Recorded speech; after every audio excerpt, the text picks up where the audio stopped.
Hello? Hi. Hello. Why did Ryan just answer the phone? Hello? Is that you? Anyway, welcome back to a very special episode of Jarred, where once again we are short-handed. This is becoming an uncomfortable recurring theme. This is becoming something. This is becoming something. I actually put in the description last week that this was becoming a theme, thinking this week it would be like we'd be back as a foursome. Yeah, nah. We're back as the OG. Maybe the last episode we might get. Probably not, because it's my anniversary. Anniversary? Yeah, it's one of those things where you celebrate on an annual basis the event of something important. I was asking which anniversary, Jess. My wedding anniversary. Oh, next weekend? What else? Oh, shit. Whoa. Excuse me for fucking asking. Yeah, I have to dip out of Jarred because it's my anniversary for the first time that me and Charles had sex. Yeah, that's something that I would do. Yeah, that is something you would do. Like, oh, is it? Because I was here for that one. So you want to run that back? Okay. So you're not here next weekend? I don't know yet. Okay, so the finale, there's either going to be 3 of us or 4 of us. Hi, everybody. This has been the longest fucking season ever. It really has. Someone decided to take a holiday in the middle of it. Yeah. They kind of do that. Yeah. I thought he was talking about Amber. Well, no, because Amber's holiday hasn't disrupted. I was talking about Ryan. Amber's holiday hasn't physically disrupted our recording schedule. Mine did. That was a joke. Oh, I gotta read the room. I really gotta read. Yeah, your best friend's not here, Ryan. I will fucking nut you so hard right now. You'll nut me? I would appreciate if you didn't. I only let your mom do that. Okay. When a British person says I'm gonna nut you, it means I'm gonna headbutt you. I'm gonna nut you one, because that's our nut. You always say that it's a British thing, and then it always comes out. Dougie, back me up here. Is that not a thing? Dougie's not British. I do know what he was referring to, though. You're not. It's not a British thing then. If Dougie knows it. Australians derive from British people. Oh, can you define derive?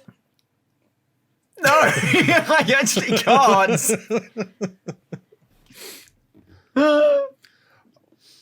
I grew up reading a lot of British comics and watching a lot of British shows as a kid.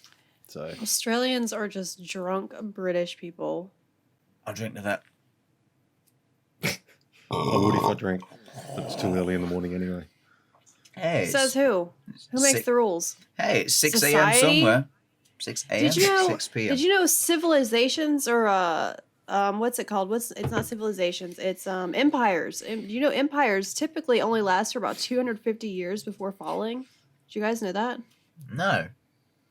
Guess how old the United States is? 249 years old. 246. Oh shit, we got 4 years, baby. We're so close to crumbling. I can't wait. Hey, if it all crumbles at the right time, the market might be the right time for me to move over. Result. Wait, how old is the monarchy? Because I'm kind of tired of those people. It's too fucking old. I don't actually know, but it's too fucking old. Well, I know that Queen Elizabeth has been alive for more than half of a typical empire, so... Yes. I think, what is she? She's just turned 96. Too damn old. 96, 97. Smite her already. I mean, she's smiting choir boys for their youth. So we need what she's doing. That's kind of ironic, though, that you would be... Do you even know what smiting is? The way that you just used it. I'm concerned that you don't. I can't define it, but I know the word and the term of which you use it in, but I could not physically define it, properly. What do you think she's doing to choir boys? She's striking them down for their youth. I I will think she's smash. killing choir boys. Not physically by hand killing them. No, there's just a conspiracy going around. Like, because there was a video a few years back of a choir boy fainting whilst doing a performance for Her Majesty. And she just mid performance, she just kind of looked over, and then carried on watching the show, as if nothing fucking I don't happened. believe that strictly because I think that it would be bullshit to be smiting choir boys for their youth and then still looking like a wrinkled leather bag. Well, you gotta pass it off as believable. Go back to our conspiracy theorist episode when Dougie did lizard people. You gotta blend in. No, I don't. If I'm siphoning someone's youth from them, I'm going to fucking look like I'm doing it too. And I was thinking about this the other day. Like, if I ever got famous or something, I would probably start rumors about myself. Isn't that what all celebrities do anyway? Just start rumors about themselves? I know they stage photo ops, but like, when I was a kid, like a really big thing that went around was that Sierra, the singer, was actually a man, which in retrospect, that whole rumor was very transphobic. And also the one about Extremely. Lady Gaga. Like there was one about Lady Gaga. I remember being the a one about man, Lady too. Gaga, yeah. Like having both, like a hermaphrodite. I don't know that I would start those kinds of rumors about myself, but I think that I would do really weird things in public to make people think I was like a robot or like a lizard or something. I know full like- and well you'd spread those rumors about me. Well, Like, who says you would be famous in this scenario? okay. I'm talking about me being famous. Like if I saw paparazzi or something, I would just like I'd just be like, just sticking your fucking tongue out.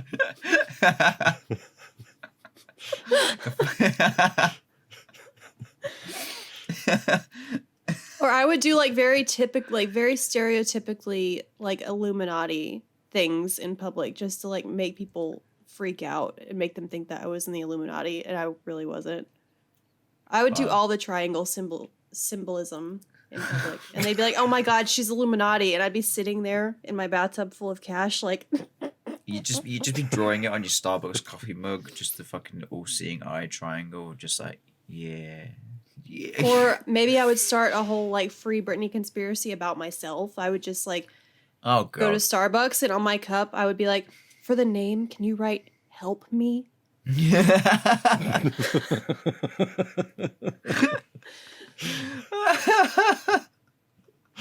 I would be a PR manager's nightmare. You really fucking would. You really They would would. probably like drop me as a client. I mean, you. Me walking into their office, I've got this big binder full of conspiracy theory ideas and plans. I'm like, okay, this is stuff that I want to try out. And they're like, great, here's my notice. Like, that's what they hand back. So yeah, I'm going to be a very fun celebrity. Anyway, Aye. anything else? Not that I can think of. Okay, well, I guess it's Ryan's turn. Thank God it's not Amber's turn because she bailed on us again. So It was me that bailed last week. I didn't there bail. were it was you last week, and Me then last week. wasn't week before last. Yeah, the week before was Amber. Yeah, we're taking Yeah. it in turns. Yeah. Fuck it. Next week, let's just all just bail out. Like, Let's just send someone in here just like by themselves to record the entire episode. Who is it going to be? Dougie, It good could one. be for someone Good from luck the group closing chat. out the I'll just be by finale. Yeah, myself. Dougie, good luck closing out the finale next week. Yeah, you got it. What? Oh my God! That would What if be we a like? very dull episode, just me. I think I don't know. I might could be able to run an episode by myself. I've gotten very good at talking to myself. I mean, I've always talked to myself. You'd, I say I always no, thought, you would be able to do yeah. it easily. I Yeah. would. It would just be a mess for me. What if we just like recruited people from the group chat, like 4 people from the group chat, to come in here and pose as us, and just completely act like Yes. nothing is off, like just completely, just like Yes. just conduct as normal. Like someone be me, someone be Amber, someone be Dougie and Ryan, and like just like go about it like everything's normal, like it's been like this the entire I guess. time. Oh, yes. Yes, that's actually Like that fucking episode doing of The Office. Like that episode of The Office where like Jim convinced Dwight that he was Asian and always had been, so he like replaced all of his pictures with his family and stuff with like the other Jim. And then Dwight was like, thought he was losing his mind and thought he was actually racist the whole time. We'll just get face swap software on all of our setups and just fucking impose like everybody else's faces on us. Done. Sorted. Job done. That would be so funny. That would actually be really good. Let us know in the comment section if A, you want us to just run an episode by ourselves, or if you want us to be with the people. But also I have FOMO, so I don't know if I could let that go. I would just I would have Sarah being me, but I would just be sitting in the corner. I was saying you would be in the beanbag in the corner, just be like, you fucked up. You sound too much Just- like Miley, you stupid slut. Put your teeth Just back in. have cue cards. Yeah. Yeah. Fuck up. Just end up sitting Don't on our say it lap. like that. Just end up sitting on our lap. Right, I'm just gonna fucking do it now, Sarah. Okay. That would be fun. Like, now that I'm thinking about it, like, we should have done this outside of this recording, but, like, as a bonus episode or something, it's like 4 from the group chat come in, pretend to be us, and then at the end of the episode, we walk back in and we're like, what's going on in here? There is one. I might be thinking this. There's one kind of flaw with that. We're also kind of spread across different continents. Yeah. So the 4 of us join the Discord, per usual. I'm with Or for those of us who are I not. am with but you. in my scenario, I would just walk into the room and be like, what the fuck are you doing? I'm with you. I'm Oh with god, you. the fireworks have started. Okay, we gotta go because my dogs are gonna freak out. Come on, hurry up. Give All it to right. me. Come on. Make it All quick. right. So, sorry, y'all, but you got me this week. All right. So, I was doing my research into this just a couple of hours ago. I normally do my research on my days off. Like, I literally spend my days off doing my research and getting all of my notes together. It got on my day off this week, and I'll be honest, like homework, I didn't do it. So literally a couple of hours ago when I got home from work, I was like, oh shit, I gotta do some research. I have researched, like I went through all of Wikipedia. I tried searching specifically for Leicester and Leicestershire serial killers and tried to get a real humdinger for my final one to go out with a bang almost. Tried so fucking much. The one that I found, like Leicestershire's serial killer isn't even a serial killer because he's only killed 2 people. So I couldn't even do that because he's not classed as an official one. It's like, fuck, couldn't even do that. Ended up researching and full on proofreading 5 different other serial killers that drew my attention. Okay. 2 of which were so fucking similar to previous ones that I've already done that I couldn't do it again. I was like, because they just sound like a complete copycat, so I can't even do that. And the other 2, obviously excluding the one that I'm actually going to do, again, were too similar to something I've done in previous series. So all I've noticed about the UK is nobody's fucking original. To be fair, we never exactly said that they had to be from our locations. I literally did a lady. I was from say you literally Russia. did Russia last week. Yeah. All right. Can we You postpone? dumbass. Can we postpone this whilst I completely do my research all over again? And then my first one was from Alaska. My dumbass thought that was America. What? We'll breeze over that. We'll know. Alaska is part of Russia, Ryan.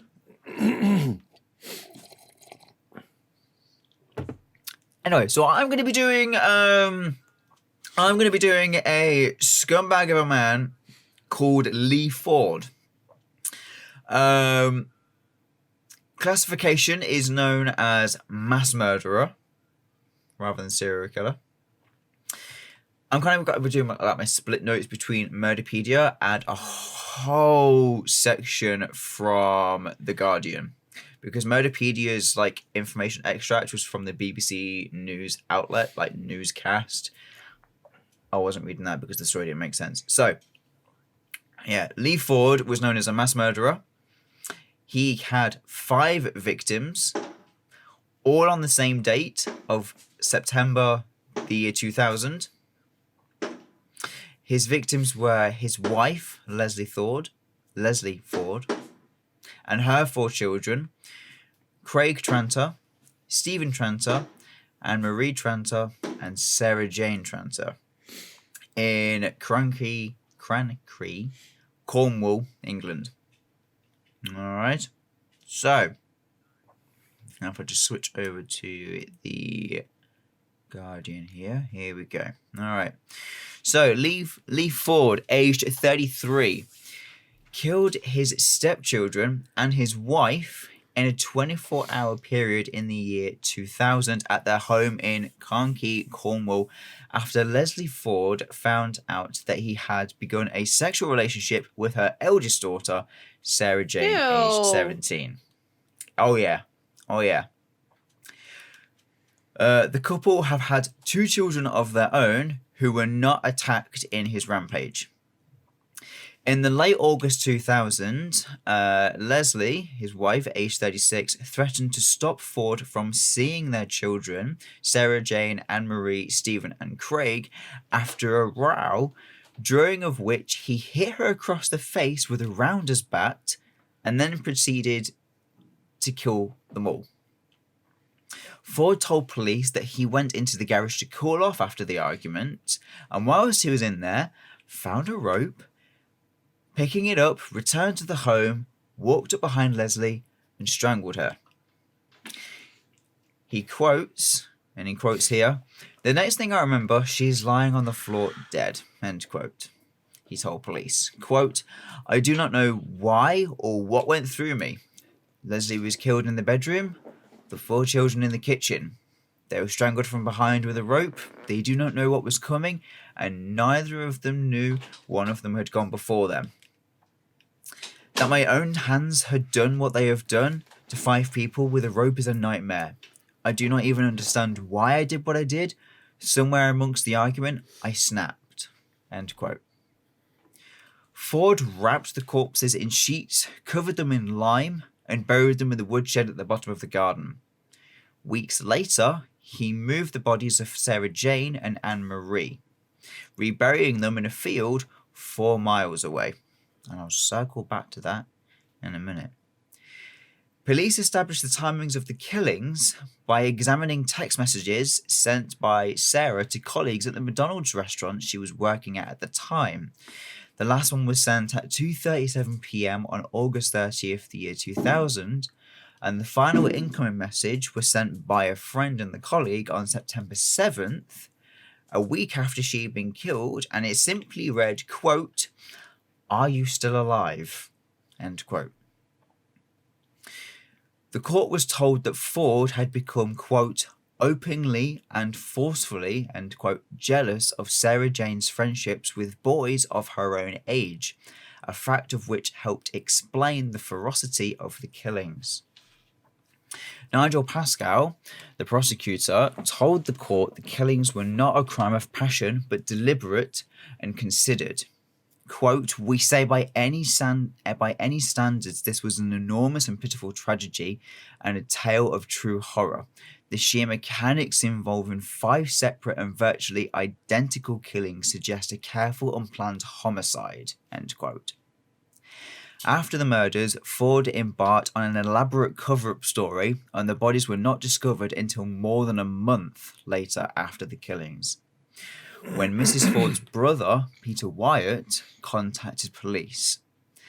After the killings, Ford cancelled a job interview saying the entire family had come down with food poisoning, and he sent his surviving children, so his 2 children that he had with Leslie, to stay with relatives. He told neighbours that Leslie had moved out, taking her 4 children with her. He moved the youngest of his children to a new school and returned all the school books borrowed by Stephen and Craig, telling teachers they would not be coming back to the area. He later told the school that the children had left the area and affected normality by asking a neighbour if it would be possible to store Christmas gifts in his house to stop the children discovering them. He also attempted to cash Sarah Jane's last paycheck from McDonald's and made advances to a former girlfriend, telling her his wife had left him.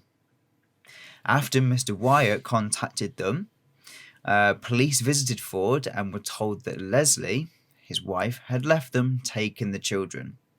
The visit panicked Ford, and shortly afterwards he began to move the bodies of Sarah and Anne.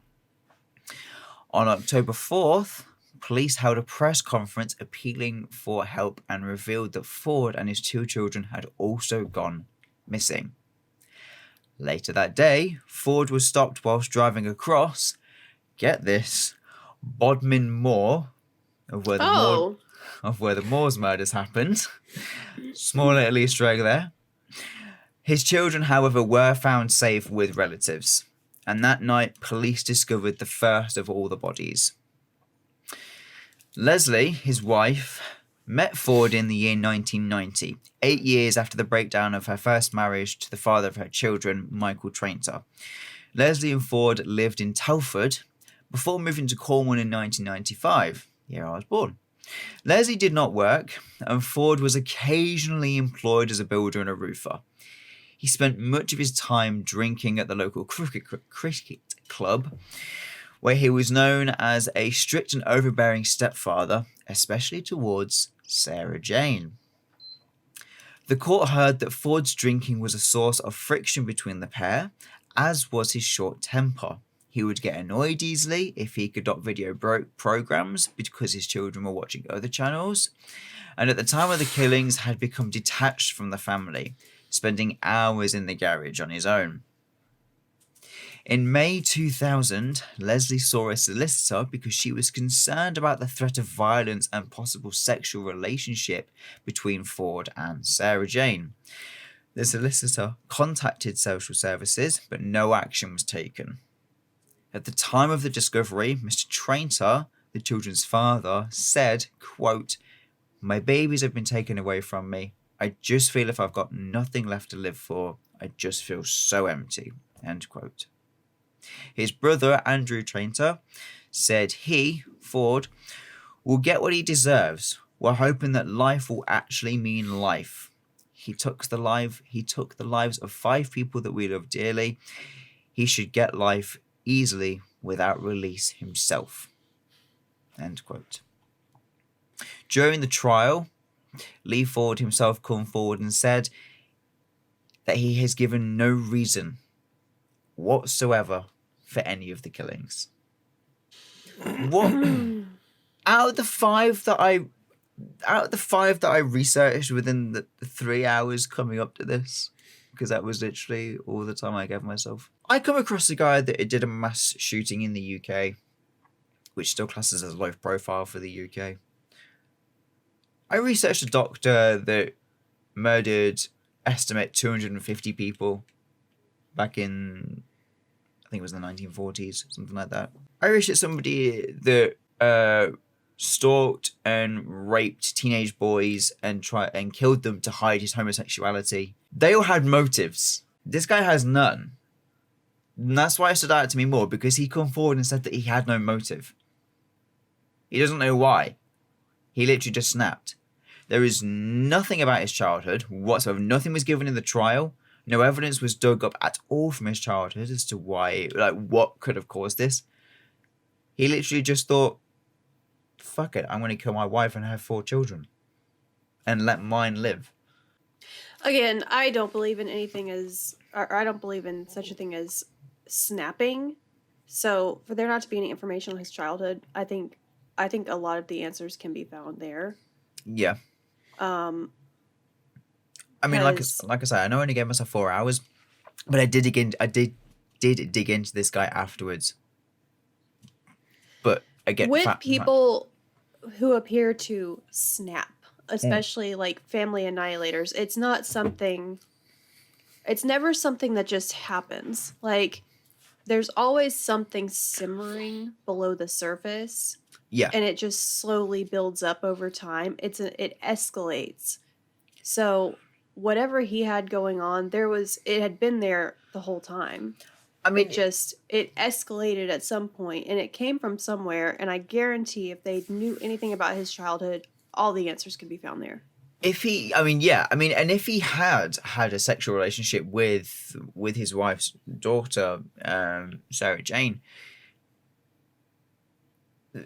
no evidence was given against that. And I guess that would kind of be a motive, I guess, because he's like, well, shit, I don't want this obviously to come out. Like, suspicions were aroused by Leslie herself, and that's why she, contacted the solicitor. But no evidence, obviously, came from it. Social services never came forward to address the situation. So I guess that would be some sort of MO. But it's just how he come forward and said, he was like, yeah, no, I had no motive. I just wanted to kill them. All within a 24-hour period, you just one by one throw a rope around their neck and take them off into a room one at a time. I went out to the shed to calm down, saw a rope, and thought, "Fuck it, I'm going to go kill them all." Fuck it, yeah. I'm going to take that. I'm going to go back into the house, throw it around their neck. That doesn't tell me he had no motive. That tells me he's a liar. Yeah, well, it's like the prosecutor said. That is a clear, dedicated, ferocious, and considered attack. Like, that's planned out, Mm-hmm. Grab the rope. Yeah, and he, even said, he killed Leslie in the bedroom and the 4 children in the kitchen. And neither of them knew until after the other one had gone. So he must have, one at a time, systematically, 1, 2, 3, 4. Like, it's just, it's sick, obviously, and it's nasty. But yeah, family annihilators, like you say, Jess, it's just, it stems from something from within. I just I have a hard time believing when people just say like, "Oh, I don't know why I did it. I don't know why I did it." Yeah, it happened. You're full of fucking shit. You're full of shit. It comes from somewhere. There, like, the cases in which there's literally no reason. I can't not speak statistically, but I would imagine it's like 1%. Yeah. Like, everyone who kills has a motive. Mm-hmm. Like, unless you're so unhinged, derailed, like you don't even know what's going on in life. Yeah. That's the only way that you could not have a motive to kill someone. Yeah. The other 4 that I looked into before this guy, well, 3 of the 4 that I looked into all had an MO. Like, they came out and said, like, yeah, this is my MO. This. I mean, one even said, I'll admit it because my guilt is not allowing me to keep it, pent up, and I want the families to know. I want the truth to be out, and I want my own conscience to be clear. And, he succumbed to whatever the fuck he came to him, behind bars. One of the others, he kept it to himself. But again, this guy is just... Yeah. So yeah, that's Lee Ford. Nasty motherfucker. Epic. Oh yeah. But what I loved more than anything whilst doing my research is the fact that the UK today, according to Murderpedia, we have 422 male serial killers. And from the research I did, at least half are copycats. Like, the MOs, the motives, the way they stage the killings, the way they leave the bodies afterwards is the same as something previously done. Like I said, because I went through a lot overall. That this whole season, the ones that I've come across, the first one was reading, I was like, oh yeah, this is really good, this is really good, this is really good. This is the first episode I did of serial killers. Like, it's not the same guy, it's a totally different guy. But the first one I did of the HIV positive guy that would then target, the gay community. There was somebody that did exactly the same, but he would target teenage boys from the age of 14, 15 up to 18. would take them to abandoned buildings, have his way with them, and then beat them to death. Then there was another one that I did who did the same thing, and again proceeded to act in sadomasochism. How do I say it? Sadomasochism. Thank you. That sex, and then proceed to kill them and leave them, and have his signature way of leaving them to them trying to. A lot of them are just all fucking copycats. Come on, UK, like you can do better than that. Not encouraging this, by the way. Just saying.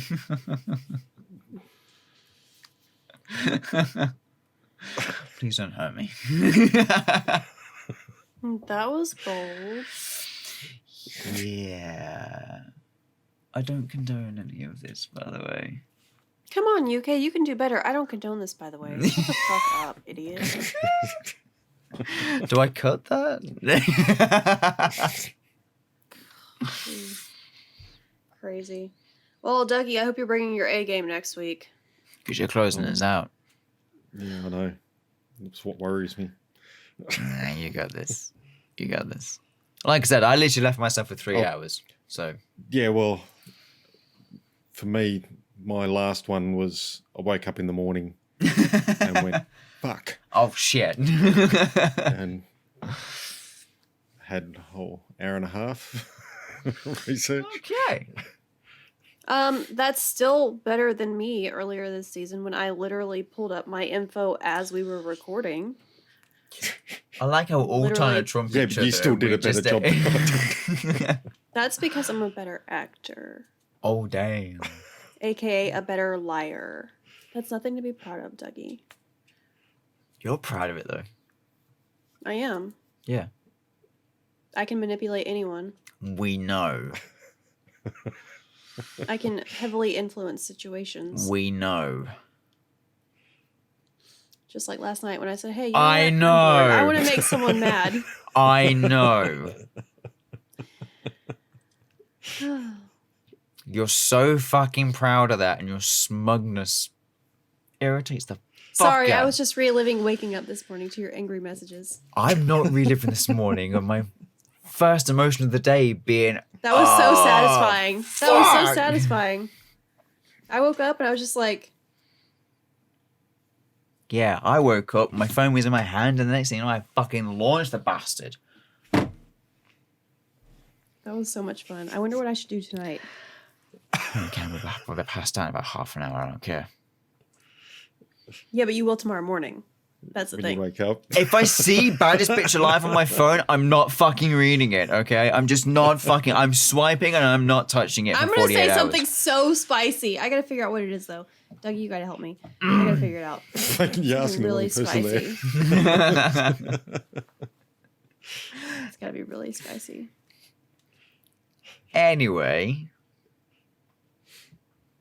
Oh my god, I just thought of something. I'm not saying this on here. Okay, guys, we gotta go. We'll see you next week. Bye. Thank you, everybody. Bye. See you next week. Love you guys, bye.